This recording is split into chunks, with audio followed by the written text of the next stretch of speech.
ॐ अज्ञानतिमिरान्धस्य ज्ञानाञ्जनशलाकया चक्षुरुन्मीलितं येन तस्मै श्रीगुरुवे नमः। श्रीचैतन्यमनोभीष्टं स्थापितं येन भूतले स्वयंरूपकदा मह्यं ददाति स्वपदान्तिकं। वन्देऽहं श्रीगुरो श्रीयुतपदकमलं श्रीगुरुन् वैष्णवांश्च श्रीरूपं साग्रजातं सहगण रघुनाथं तं सजीवं साद्वैतं सावधूतं परिजनसहितं कृष्णचैतन्यदेवं श्री राधा कृष्ण पादान सगन ललिता श्री विशाखान्वितांश्च हे कृष्णा करुणा सिंधु दीन बंधु जगतपते गोपेश गोपिका कांत राधा कांत नमस्तुते तप्त कांचन गौरांगी राधे वृंदावनेश्वरी वृषभानुसुते देवी प्रणमामि हरिप्रिये वाञ्छाकल्पतरुभ्यश्च कृपा सिन्धुभ्य एव च पतितानां पावनेभ्यो वैष्णवेभ्यो नमो नमः। जय श्री कृष्णा चैतन्य प्रभु नित्यानंदा श्री अद्वैत गदाधर शिवासादि गौर भक्तवृंदा हरे कृष्णा कृष्णा कृष्णा हरे हरे हरे रामा राम राम हरे हरे। नमो विष्णु पदाय कृष्णाय भूतले श्रीमते भक्तिवेदांत स्वामी अभिनामे नमस्ते सरस्वती देवी गौरवाणी प्रचारणे विष्णु पदाय।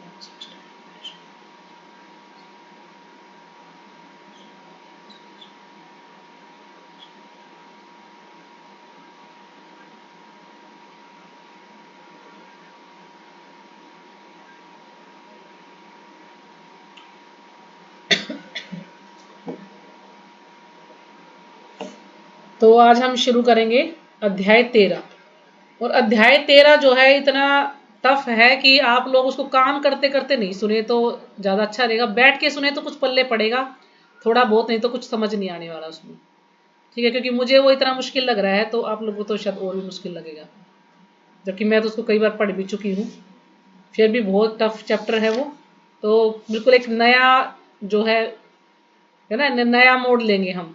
पहले हमने कर्म योग के 7 चैप्टर पढ़े, फिर हमने भक्ति योग के चैप्टर पढ़े, और हम पढ़ेंगे ज्ञान योग की, यानी माता जी मिश्रित मैंने ज्ञान। भी अभी पढ़े थे इसमें तो मेरे भक्ति को योग कुछ भी है, समझ ज्ञान नहीं योग ये मिश्रित है वो, तो उसके लिए आपको थोड़ा ध्यान देना पड़ेगा। तो एक बार हम जो ये अध्याय 12 है इसको थोड़ा रिवाइज कर लेते हैं, सिर्फ अनुवाद पढ़ेंगे इसका। तो मैं इसको पढ़ती हूँ जल्दी जल्दी से। तो आज हम पढ़ रहे हैं श्रीमद् भगवद गीता यथारूप, अध्याय 13 करेंगे, और श्लोक संख्या 1 और 2, और इसमें 700 श्लोक हैं। और अभी हम जो है भक्ति योग को रिवाइज कर रहे हैं एक बार, उसके बाद फिर वो पढ़ेंगे। ये मैं पढ़ दूं माता जी अनुवाद? हाँ पढ़ो, आप पढ़ दो। ठीक है, ठीक है। और भी कोई पढ़ना चाहे तो और भी पढ़ सकते हैं, हाँ, 5-5 और श्लोक भी पढ़ कुछ सकते पढ़ हैं। सकते हैं। ठीक है माता। अर्जुन ने पूछा, जो आपकी सेवा में सदैव तत्पर रहते हैं या जो अव्यक्त निर्विशेष ब्रह्मा की पूजा करते हैं, इन दोनों में से किसे अधिक पूर्ण सिद्ध माना जाए? श्लोक संख्या 2। श्री भगवान ने कहा, जो लोग अपने मन को मेरे साकार रूप में एकाग्र करते हैं और अत्यंत श्रद्धा पूर्वक मेरी पूजा करने में सदैव लगे रहते हैं, वे मेरे द्वारा परम सिद्ध माने जाते हैं। श्लोक संख्या 3 और 4।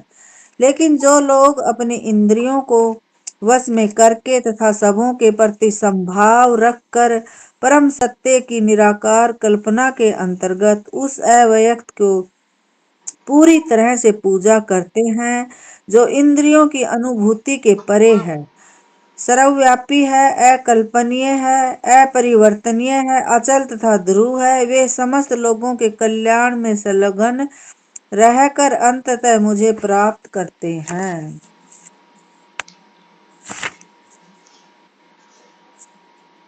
श्लोक संख्या 5। जिन लोगों के मन परमेश्वर के अव्यक्त निराकार स्वरूप के प्रति आसक्त है, उनके लिए प्रगति कर पाना अत्यंत कष्टप्रद है। देहधारियों के लिए उस क्षेत्र में प्रगति कर पाना सदैव दुष्कर होता है। ठीक है रीमा माता जी, आप पढ़िएगा। हरे कृष्ण माता जी, सादर प्रणाम माता जी सभी को। अध्याय 12 भक्ति योग, श्लोक संख्या 6 और 7।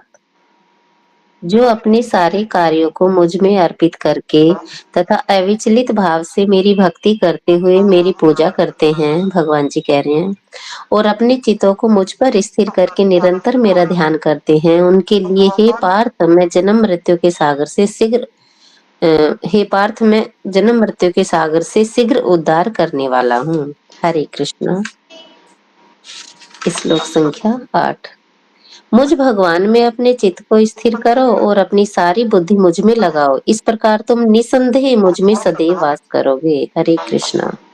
श्लोक संख्या 9। हे अर्जुन, हे धनंजय, यदि तुम अपने चित्त को अविचल भाव से मुझ पर स्थिर नहीं कर सकते तो तुम भक्ति योग के विधि विधानों का पालन करो, इस प्रकार तुम मुझे प्राप्त करने की चाह उत्पन्न करो। हरे कृष्णा।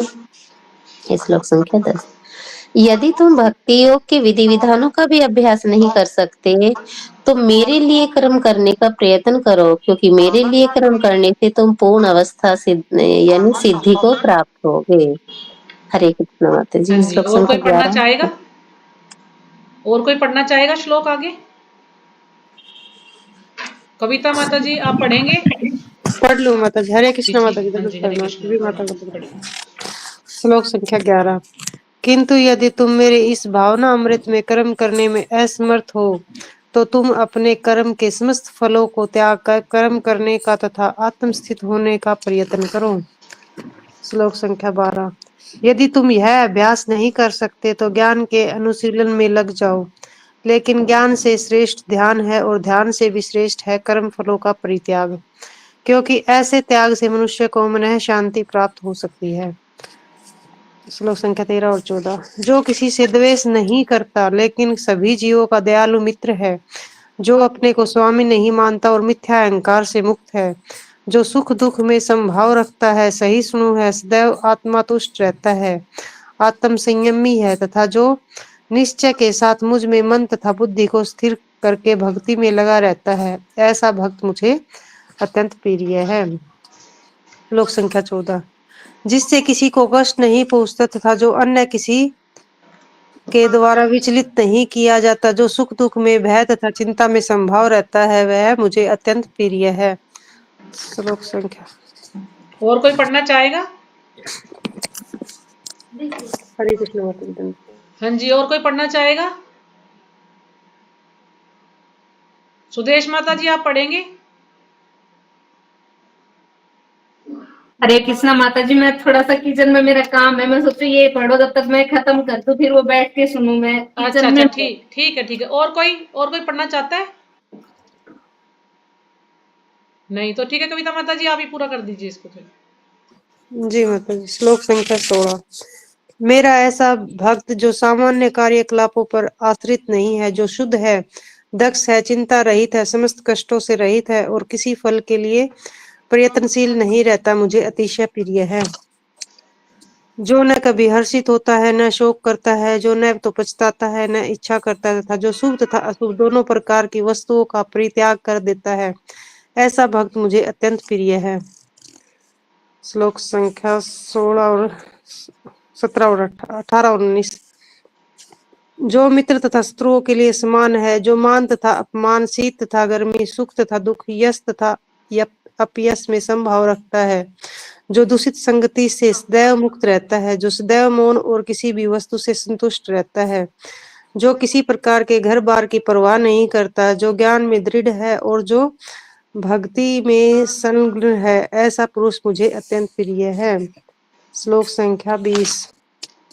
जो इस भक्ति के अमर पथ का अनुसरण करते हैं और जो मुझे ही अपना चरम लक्ष्य बनाकर श्रद्धा सहित पूर्ण रूपेण संलग्न रहते हैं, वे भक्त मुझे अत्यंत प्रिय हैं। इस प्रकार श्रीमद् भगवत गीता के 12वें अध्याय भक्ति योग का भक्ति वेदांत तात्पर्य पूर्ण हुआ। हरे कृष्ण माता हरे जी। कृष्ण। प्रणाम। तो आज हम करेंगे अध्याय 13, प्रकृति, पुरुष तथा चेतना। तो प्रकृति प्रकृति है या स्त्री रूपा बोल सकते हैं। पुरुष पुरुष यानी जीव या भगवान दोनों हो सकते हैं। और चेतना तो चेतना है ही सबकी। तो इसमें आज अर्जुन प्रश्न पूछेंगे भगवान से कि क्या, मतलब 6 चीजों के बारे में पूछते हैं वो, कि इन 6 चीजों के बारे में उनको जानना है, फिर भगवान उसका उत्तर देंगे। तो श्लोक पढ़ते हैं पहले हम।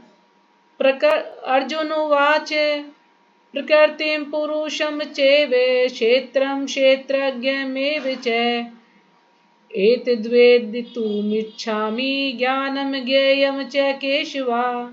श्रीभगवानुवाच इदं शरीरं कौन्तेय क्षेत्रमित्यभिधीयते एतद्यो वेत्ति तं प्राहुः क्षेत्रज्ञ इति तविद। तो जो भी माता जी श्लोक का पढ़ना चाहे पढ़ सकते हैं। हरे कृष्णा माता जी। सादर प्रणाम सभी भक्तों को। श्रीमद् भगवत गीता यथारूप अध्याय 13 प्रकृति पुरुष तथा चेतना। और इस भगवत गीता में 700 श्लोक हैं और 13वें अध्याय में 35 श्लोक हैं और आज पहला श्लोक है।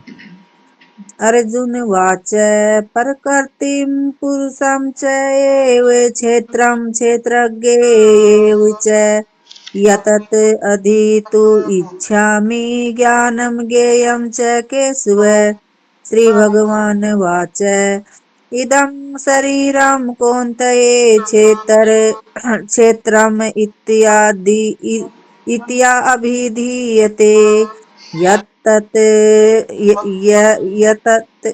यतत् वेति तं प्राहुः क्षेत्रज्ञ इति तत्विद। हरे कृष्ण माता जी। हाँ जी, सादर हरे प्रणाम कृष्ण। सभी को। हरे कृष्ण माता जी। जी, हरे धर्म कृष्ण। सभी माताओं को धर्म प्रणाम। अर्जुन उवाच प्रकृतिं पुरुषं च क्षेत्रं क्षेत्रज्ञमेव च एतद्वेदितुम् इच्छामि ज्ञानं ये च केशव। श्री भगवान अनुवाच इदं शरीरं कौन्तेय क्षेत्रमित्यभिधीयते एतद्धो वेति तं प्राहुः क्षेत्रज्ञ इति तद्विद। हरे कृष्ण माता जी। नमस्कार। जी, हरे कृष्ण। और हरे कोई? कृष्ण माता जी। जी, हरे दंडवत कृष्ण। प्रणाम। प्रणाम माता जी। भगवत गीता यथारूप अध्याय 13 प्रकृति पुरुष तथा चेतना श्लोक संख्या 1 और 2। हरे कृष्ण। अर्जुन वाच प्रकृतिं पुरुषं च एव क्षेत्रं क्षेत्रज्ञम् एव च एतत् वेदितुम् इच्छामि ज्ञानं ज्ञेयं च केशव। श्री भगवान वाच इदं शरीरं कौन्तेय क्षेत्रम् इति अभिधीयते एतत् यः वेत्ति तं प्राहुः क्षेत्रज्ञ इति तद्विद। हरे कृष्ण। जी, हरे कृष्ण। और कोई? हरे कृष्ण माता जी। अध्याय 13। अध्याय का नाम है प्रकृति पुरुष तथा चेतना। इसमें 35 श्लोक हैं और हम पहले और दूसरे श्लोक करें। हरे कृष्णा। अर्जुन वाच प्रकृतिं पुरुषं चैव क्षेत्रं क्षेत्रज्ञमेव च एतद्वेदितुमिच्छामि ज्ञानं ज्ञेयं च केशव। श्री भगवान वाच इदं शरीरं कौन्तेय क्षेत्रमित्यभिधीयते एतद्धो वेत्ति तं प्राहुः क्षेत्रज्ञ इति तद्विद्ः। हरे कृष्ण माता जी। हरे कृष्ण। और कोई? शुरू करें। शब्द अर्थ। अर्जुन उवाच, अर्जुन ने कहा प्रकृतिम प्रकृति, पुरुषम भोक्ता। तो प्रकृति क्या है? भोग्य है, यानी जिसको भोगा जाना है। और पुरुष क्या है? भोक्ता है, भोग करने वाला। च भी एव निश्चय ही, क्षेत्रम क्षेत्र खेत। तो क्षेत्रम क्या है? खेत। जो ये शरीर है हमारा, इसको हम क्षेत्र कहेंगे। और जो क्षेत्रज्ञ है, क्षेत्रज्ञ का अर्थ क्या है? जो इसको जानने वाला है, खेत को जानने वाला है। अब मान लीजिए हमने कोई खेत है किसी के पास, तो उस खेत के बारे में कौन जानता है? या तो जो किसान है वो उस खेत के बारे में जानता है, या जो उस खेत का मालिक है वो उसके बारे में जानता है। तो इसी प्रकार से क्षेत्रज्ञ कौन है? ये आत्मा। और क्षेत्र क्या है? ये शरीर है। तो शरीर को जानने वाला कौन है? आत्मा या भगवान। तो दो अर्थ हैं इसके। क्षेत्रज्ञ खेत को जानने वाला। एव निश्चय ही, च भी एतत् यह सारा, वेदितुम जानने के लिए, इच्छामि इच्छुक हूं, ज्ञानम ज्ञान, ज्ञेयम ज्ञान का लक्ष्य, अब ज्ञान तो ज्ञान ही है। ज्ञान क्या, कौन सा ज्ञान? ये ज्ञान होना चाहिए कि मैं शरीर नहीं आत्मा हूं और मेरा धर्म क्या है? भगवान की सेवा करना। भगवान के साथ मेरा क्या संबंध है, इस चीज को जानना, ये ज्ञान सबको होना चाहिए। और ज्ञेयम ज्ञान का लक्ष्य, यानी क्या है जानने योग्य, तो ज्ञेयम को हम कहेंगे जानने योग्य क्या है, तो जानने योग्य क्या है? भगवान है। च भी केशवः, हे कृष्ण। श्री भगवान उवाच, भगवान ने कहा, इदम यह शरीरम शरीर, कौन्ते हे कुंती पुत्र, क्षेत्रम खेत, इति इस प्रकार अभिधीयते कहलाता है। एतत् यह जो वेति जानता है तब उसको प्राहु कहा जाता है, क्षेत्रज्ञ खेत को जानने वाला। इति इस प्रकार तत्विदः इसे जानने वालों के द्वारा। तो अनुवाद पढ़ते हैं। अर्जुन ने कहा, हे कृष्ण। अब अर्जुन के 6 प्रश्न हैं, 6 चीजों के बारे में अर्जुन जानना चाहते हैं। अर्जुन कहते हैं, हे कृष्ण, मैं प्रकृति एवं पुरुष कि वे प्रकृति क्या है, पुरुष क्या है, क्षेत्र क्या है और क्षेत्रज्ञ क्या है, क्षेत्र एवं क्षेत्रज्ञ तथा ज्ञान एवं ज्ञेय के विषय में जानने का इच्छुक हूं। तो अर्जुन ने 6 चीजों के बारे में पूछा भगवान से, प्रकृति और पुरुष, क्षेत्र एवं क्षेत्रज्ञ, ज्ञान एवं ज्ञेय के विषय में जानने का इच्छुक हूं। तो भगवान ने जवाब दिया उसको। श्री भगवान ने कहा, हे कुंती पुत्र, यह शरीर क्षेत्र कहलाता है। तो ये शरीर क्या है? क्षेत्र है, यानी खेत है ये। और इस क्षेत्र को जानने वाला क्षेत्रज्ञ है, और जो इस क्षेत्र को जानता है वो क्या है? क्षेत्रज्ञ, यानी आत्मा है या भगवान है। तो वो इस शरीर के बारे में जानता है, क्योंकि जो आत्मा है वो सिर्फ इस अपने शरीर के बारे में जानता है, लेकिन जो भगवान है वो सभी के शरीर के बारे में जानते हैं, सबके बारे में जानते हैं। तो तात्पर्य श्रीपाद जी के द्वारा, श्रीपाद जी की जय। अर्जुन प्रकृति, पुरुष, क्षेत्र, क्षेत्रज्ञ, ज्ञान तथा ज्ञेय के विषय में जानने का इच्छुक था। तो पूरे चैप्टर में आपको ये 6 चीजों के बारे में ही पढ़ना पड़ेगा इसमें। तो आपको ये ध्यान रखना पड़ेगा कि क्षेत्र और क्षेत्रज्ञ, प्रकृति और पुरुष, और ज्ञान और ज्ञेय क्या है ये, तो इसी के बारे में चलेगा। जब उसने इन सबों के विषय में पूछा तो कृष्ण ने कहा कि यह शरीर क्षेत्र कहलाता है और इस शरीर को जानने वाला क्षेत्रज्ञ है।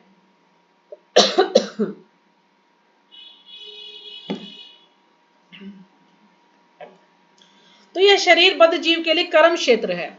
तो जो शरीर है ये क्या है? कर्म क्षेत्र है।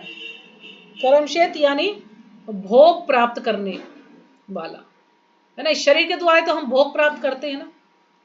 तो ये शरीर जो है हमारा एक कर्म क्षेत्र है, इसी के द्वारा हम जो है कर्म जो भी करते हैं, यहाँ पे जो भी भोग करते हैं वो सभी शरीर के द्वारा ही भोग कर पाते हैं हम।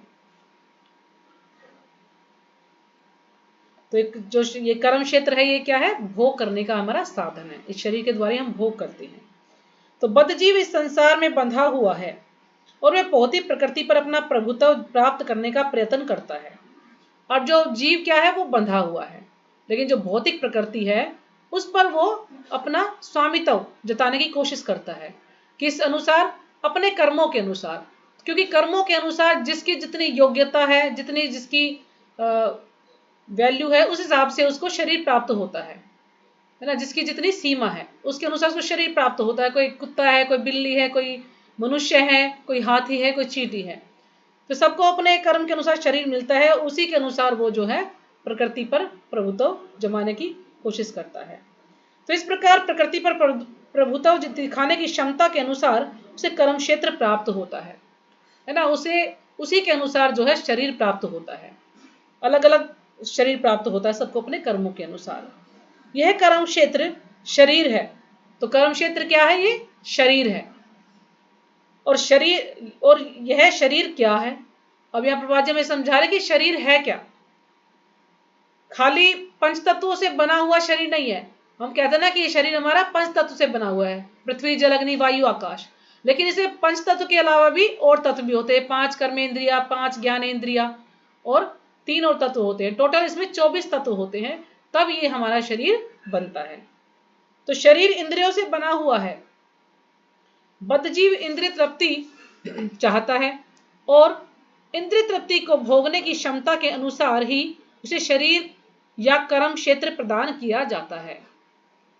है ना, इंद्रिय तृप्ति को भोगने की क्षमता के अनुसार कि वो कितना भोग कर सकता है, उसके अनुसार उसे शरीर प्राप्त होता है।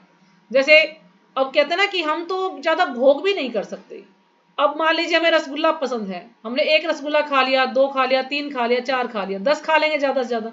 उसके बाद कोई हमें कहेगा रसगुल्ला, तो हम क्या कहेंगे, बस अब यहां तक भर गया है, अब नहीं खा सकता मैं, है ना। तो हम ज्यादा भोग भी नहीं कर सकते हैं।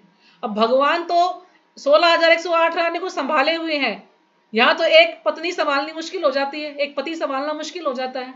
तो ये जो बद्ध जीव है ज्यादा भोग भी नहीं कर सकता, इच्छा करता है लेकिन ज्यादा भोग नहीं कर सकता ये, क्योंकि इसकी इतनी क्षमता ही नहीं है, इतनी सीमा ही नहीं है कि इतना भोग कर पाए। तो उसकी क्षमता के अनुसार ही उसे शरीर प्राप्त होता है कि वो कितना भोग कर सकता है। इसलिए बद्धजीव के लिए यह शरीर क्षेत्र अथवा कर्म क्षेत्र कहलाता है। तो इस शरीर को हम क्षेत्र भी बोलते हैं और कर्म क्षेत्र भी बोलते हैं। तो ये आपको याद रखना होगा क्योंकि बार बार रिपीट होगा। तो शरीर क्या है, क्षेत्र अथवा कर्म क्षेत्र कहलाता है। अब जो व्यक्ति अपने आप को शरीर मानता है, अब ये यहां पर थोड़ा सा ना ये अनुवाद में गड़बड़ है। तो आप जिसके पास भी जो बुक लेके बैठे हैं, आपको यहां पे लिखना पड़ेगा कि जो व्यक्ति अपने आप को शरीर नहीं मानता है, शरीर मानता है गलत है, तो आपको नहीं लिखना है यहाँ पे, क्योंकि जो इंग्लिश की बुक है प्रभात जी की, उसमें प्रभात जी ने लिखा है। तो इसमें आप नहीं कर लीजिएगा, क्योंकि जब भी आप पढ़ेंगे कि जो व्यक्ति अपने आप को शरीर मानता है वह क्षेत्रज्ञ कहलाता है, तो एक गलत वो हो जाएगा इसका सेंटेंस। तो इसको जो अपने आप को शरीर नहीं मानता है वह क्षेत्रज्ञ कहलाता है। क्यों? क्योंकि हम क्या है, आत्मा है, ये शरीर नहीं है, इसलिए उसको क्षेत्रज्ञ कहा गया है, जो शरीर को जानने वाला है। क्षेत्र तथा क्षेत्रज्ञ अथवा शरीर और शरीर के ज्ञाता देही का अंतर समझ पाना कठिन नहीं है। अब प्रभात जी में समझा रहे हैं कि क्षेत्र और क्षेत्रज्ञ और शरीर के ज्ञाता, तो दोनों प्रकार से इसको बोल सकते हैं हम। तो इसका अंतर समझ पाना कोई ज्यादा कठिन नहीं है। कोई भी व्यक्ति यह सोच सकता है कि बाल्यकाल से वृद्धावस्था तक उसमें अनेक परिवर्तन होते रहते हैं, है ना। जब बच्चा जन्म लेता है और जन्म लेने से और आगे तक, जब तक उसकी मृत्यु नहीं हो जाती,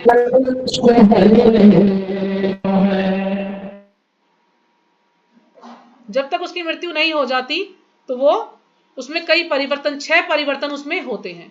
क्योंकि साइंटिस्ट ने भी ये जो है सिद्ध किया है कि हर 7 वर्ष में हमारा शरीर बदलता है ना, हर 7 वर्ष में शरीर चेंज होता है।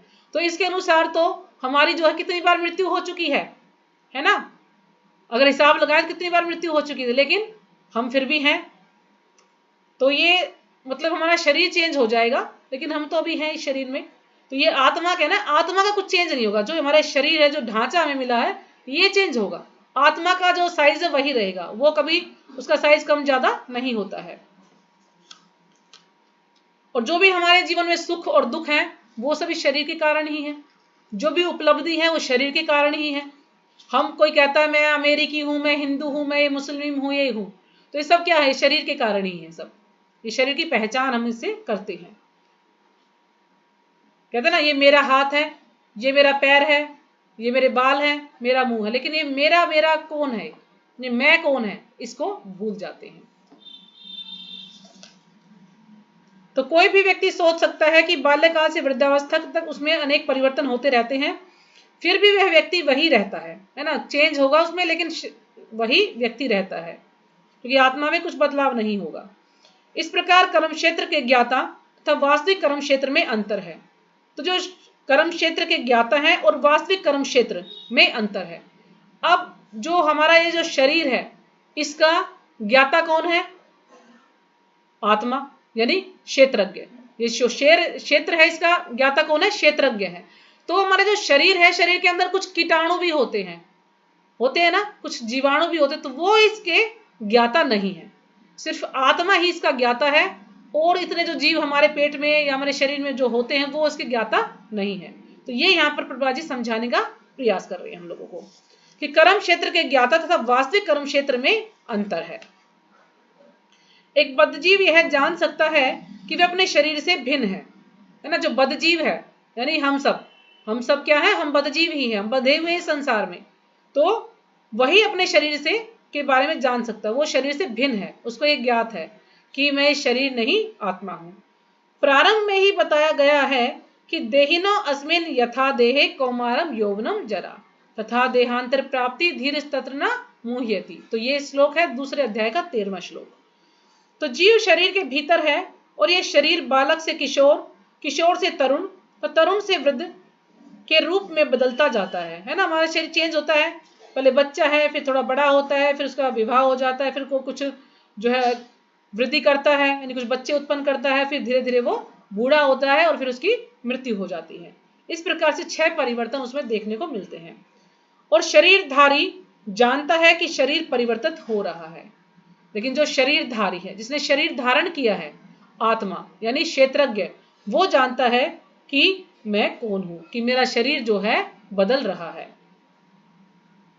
स्वामी स्पष्टतः है क्षेत्रज्ञ है, जो शरीर का जो स्वामी है यानी आत्मा है वो क्षेत्रज्ञ है। कभी कभी हम सोचते हैं कि मैं सुखी हूं, है ना, हम सोचते हैं कि मैं तो बहुत सुखी हूं, मेरे जीवन में कोई दुख नहीं है, मैं तो पुरुष हूं, मैं तो स्त्री हूं, मैं कुत्ता हूं, मैं बिल्ली हूं, मैं गधा हूं, घोड़ा हूं, ये हूं, वो हूं। क्यों? क्योंकि ये शरीर के कारण ये उपलब्धियां हैं। तो ये ज्ञाता की शारीरिक उपाधियां हैं, लेकिन ज्ञाता शरीर से भिन्न होता है। ये शरीर की उपाधियां हैं, लेकिन वो इससे अलग होता है आत्मा। भले ही हम तरह तरह की वस्तुएं प्रयोग में लाएं, जैसे हम कुछ भी कपड़े पहन लें इत्यादि, हम कोई भी जो है हेयर स्टाइल बना लें, हम कोई भी सेंट लगा लें, है ना, चाहे हम कितना भी मेकअप कर लें, लेकिन हम वही रहेंगे। लेकिन हम जानते हैं कि हम इन वस्तुओं से भिन्न हैं, हम सब इनसे अलग हैं, आत्मा इस शरीर से अलग है। इसी प्रकार थोड़ा विचार करने पर हम यह भी जानते हैं कि हम शरीर से भिन्न हैं। अब थोड़ा सा विचार करें, क्योंकि प्रभुपाद जी के पास भी कई बार आते थे लोग पूछने के लिए, तो प्रभुपाद जी उनको यही कहते थे कि तुम ये शरीर नहीं आत्मा हो। तो हम यदि थोड़ा सा विचार करेंगे तो हम इस चीज को समझ सकते हैं, क्योंकि स्कूल कॉलेजेस में ये चीज नहीं सिखाई जाती कि हम ये शरीर नहीं आत्मा है। बस वहां पर तो ये सिखाया जाता है कि किस प्रकार से हमें भोग करना है, कैसे धन कमाना है, कैसे, ये बस इतना ही वो सिखाया जाता है। हमें जो वास्तविक ज्ञान है, जो आध्यात्मिक ज्ञान है, वो बिल्कुल भी नहीं दिया जाता। वो सब ज्ञान जो है बच्चे गुरुकुल में पढ़ते हैं, उनको ये ज्ञान दिया जाता है। मैं, तुम या अन्य कोई जिससे शरीर धारण कर रखा है क्षेत्रज्ञ कहलाता है ना। जिसने शरीर धारण किया है वो क्या है? क्षेत्रज्ञ है। अर्थात वह कर्म क्षेत्र का ज्ञाता है। कर्म क्षेत्र यानी ये जो शरीर है इसका ज्ञाता है वो, यानी जो खेत है उसका ज्ञाता है। और ये शरीर क्षेत्र है, साक्षात कर्म क्षेत्र है। ये शरीर ही क्षेत्र है और साक्षात कर्म क्षेत्र है।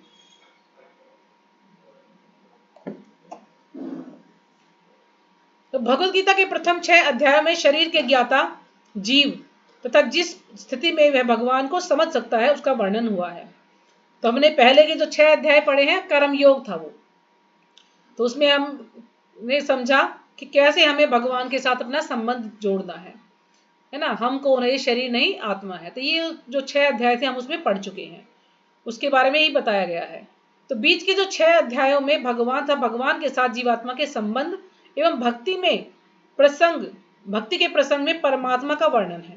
अब हमने जो 6 अध्याय पढ़े हैं उसमें आत्मा और परमात्मा दोनों का ज्ञान हमें मिला कि किस प्रकार से हम भगवान को प्राप्त कर सकते हैं भक्ति योग के द्वारा।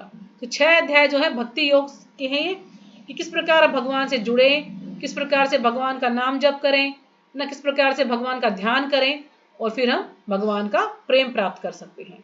तो ये उसमें कई विधियां हमें बताई गई थी, हमने पढ़ा सबने विधियां कि अलग अलग साधन के द्वारा या फिर अष्टांग योग के द्वारा, ज्ञान योग के द्वारा, है ना, या भक्ति योग के द्वारा हम भगवान को प्राप्त कर सकते हैं। तो अलग अलग विधियां हमें बताई थी भगवान ने। इन अध्याय में भगवान की श्रेष्ठता तथा जीव की अधीन अवस्था की निश्चित रूप से परिभाषा की गई है। तो जो ये अध्याय हमने पढ़े हैं इसमें भगवान की श्रेष्ठता कि सर्वोपरि कौन है? भगवान ही है।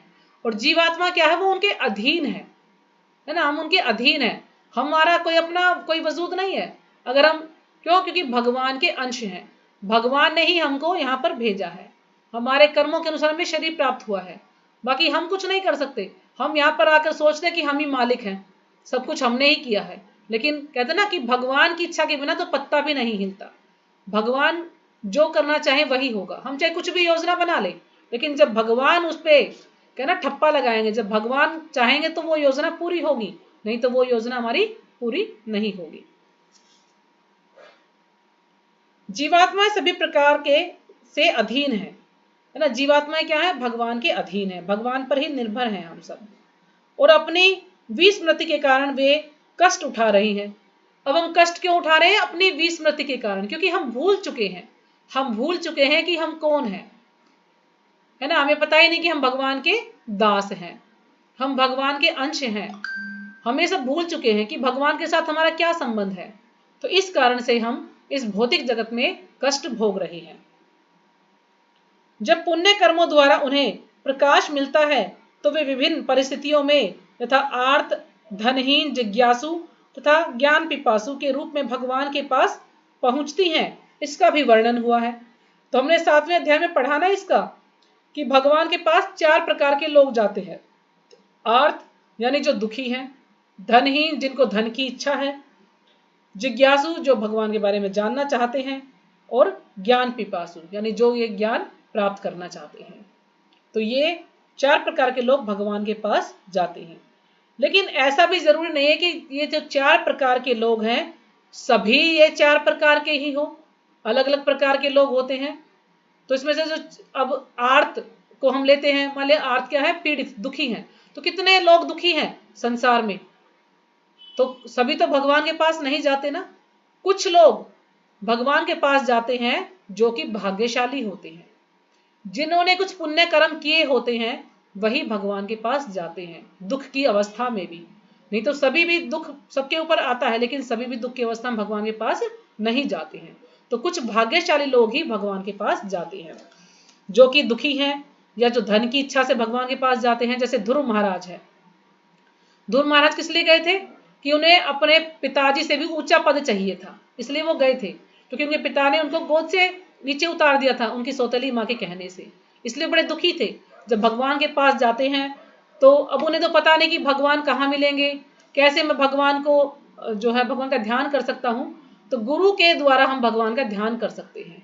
गुरु क्या है? एक साधन है जो कि हमें भगवान तक ले जा सकते हैं, भगवान के बारे में हमें बता सकते हैं। तो जब नारद मुनि ने उनको समझाया कि किस प्रकार से तुम्हें भगवान का नाम जपना है, तो उन्होंने उसको किया। और फिर जब उन्हें भगवान के दर्शन हुए तो उनका जो भी इच्छा थी सब कुछ समाप्त हो गई। उन्होंने कहा कि मुझे कोई पद नहीं चाहिए, कोई राज्य नहीं चाहिए, मैं तो शीशे के टुकड़ों के लिए जो है तपस्या कर रहा था, मुझे कुछ नहीं पता, मुझे अब कुछ भी नहीं चाहिए, आप मुझे मिल गए हैं तो मेरी कोई इच्छा नहीं। लेकिन भगवान ने क्या कहा कि नहीं, तुम्हें 36,000 साल तक उन्होंने जो है ध्रुव महाराज ने राज्य किया। उनको कहा कि नहीं, तुम्हें राज्य करना पड़ेगा। क्यों? क्योंकि उनकी इच्छा थी। तो भगवान नहीं चाहते कि उनके भक्त की कोई भी इच्छा रहे। यही कहते हैं कि अगर किसी की हमारे की एक टॉफी खाने की भी इच्छा रह जाती है तो भगवान हमें दोबारा से जन्म देंगे, हमें वो इच्छा पूर्ति करने के लिए। तो इसलिए हमें प्रयास करना चाहिए कि हम कोई इच्छा करें ही ना, क्योंकि इच्छा करेंगे तो हमें फिर से हमें इस भौतिक संसार में आना पड़ेगा। जिज्ञासु तथा ज्ञान पिपासु के रूप में भगवान के पास पहुंचती है, इसका भी वर्णन हुआ है। तो जिज्ञासु कौन थे? 4 कुमार, है ना। 4 कुमार भगवान को जानना चाहते थे। अब 13वें अध्याय से आगे इसकी व्याख्या हुई है कि किस प्रकार जीवात्मा प्रकृति के संपर्क में आता है। अब जो आगे के 6 अध्याय हम पढ़ेंगे, अब इसमें बताया गया है कि किस प्रकार से जो जीव है वो प्रकृति के संपर्क में आता है। तो इसमें हम आगे जैसे जैसे बढ़ते जाएंगे तो बहुत ही गूढ़ ज्ञान हम इसमें पढ़ेंगे, और किस प्रकार कर्म, ज्ञान तथा भक्ति के विभिन्न साधनों के द्वारा परमेश्वर उसका उद्धार करते हैं न, किस प्रकार से परमेश्वर फिर उसका उद्धार करेंगे, ये सब हम पढ़ेंगे इसमें। यद्यपि जीवात्मा भौतिक शरीर से सर्वथा भिन्न है, लेकिन वह किस तरह उससे संबद्ध हो जाता है इसकी भी व्याख्या की गई है।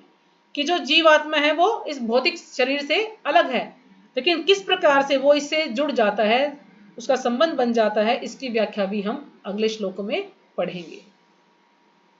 तो ये अगला श्लोक पूरा नहीं हो पाएगा तो इसको हम कल ही लेंगे, ठीक है, क्योंकि ये काफी बड़ा श्लोक है, समझाने में समय लगेगा, तो इसको हम कल पढ़ेंगे।